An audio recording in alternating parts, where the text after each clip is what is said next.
we are about to see a wave of racism like nothing ever seen before.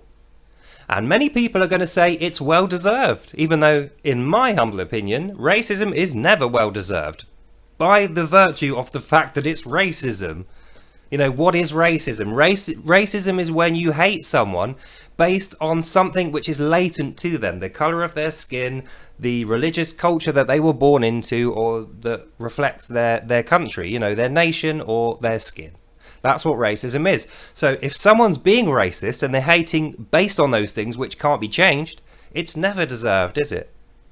But the reason I think there's going to be people who say it's well deserved is because this particular flavour of racism is against white Christians, such as myself. We've already seen how Jews are being treated across the world due to this wave of racism, which is basically, it's all coming out of a fictionalised religious text. Somebody who shall remain nameless has mass-produced copies of religious texts, slightly reworded in order to make the people who were in these religious texts seem like they are genocidal, murderous, raping maniacs. So that's why Hamas are now fighting the Jews. They are convinced that the Jews are these mass-murdering, genocidal, rapist maniacs, even though they're the ones doing the raping and the genocidal murder at the moment. They think they're motivated by this text, which is completely made up by these guys. And anyway, back to the current day here, this is what we're going to have in store for us here, because they have now done the same thing with the Christian Bible. And they're making out Christians to be these raping, genocidal maniacs, which obviously we're not. Well, you know, some are, but they're not doing it because they're white and Christian. So we have this in store for us, and I just thought I'd give you a little warning up ahead of time. It's probably going to be maybe 9 to 12 months before it hits here. And it becomes a big problem for us. And the worst bit about it is I can't actually say in words who the culprit is, because I will be racist. Well, I won't be, but I'll be accused of being racist, and it will drown the point that I'm trying to make. And the point that I'm trying to make is, if you are a religious person, a Christian or a Jew, and you know for a fact that everything that you believe is based in morality and is against such things as rape, murder and genocides, then you're just going to have to weather through it, stick to your guns and remain faithful.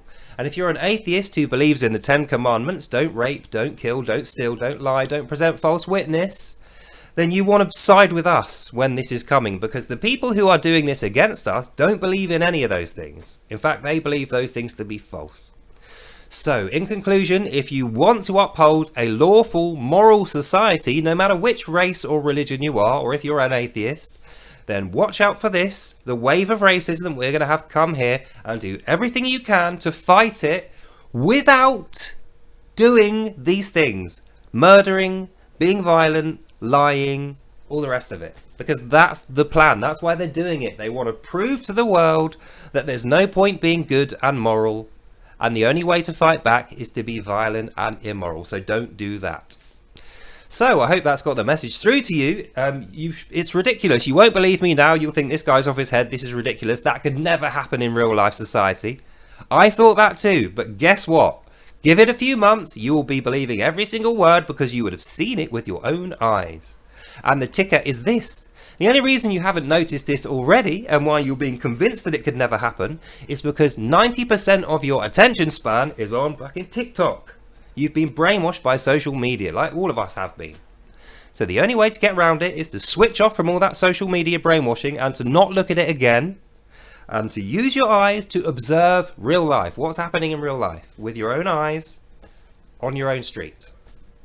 So watch out for that. Hope you enjoyed hearing about this terrible message. I didn't enjoy telling it to you, but it's worth knowing so that we can defeat the evils that we're going to see, and we can get back to some kind of normal moral behaviour in our society.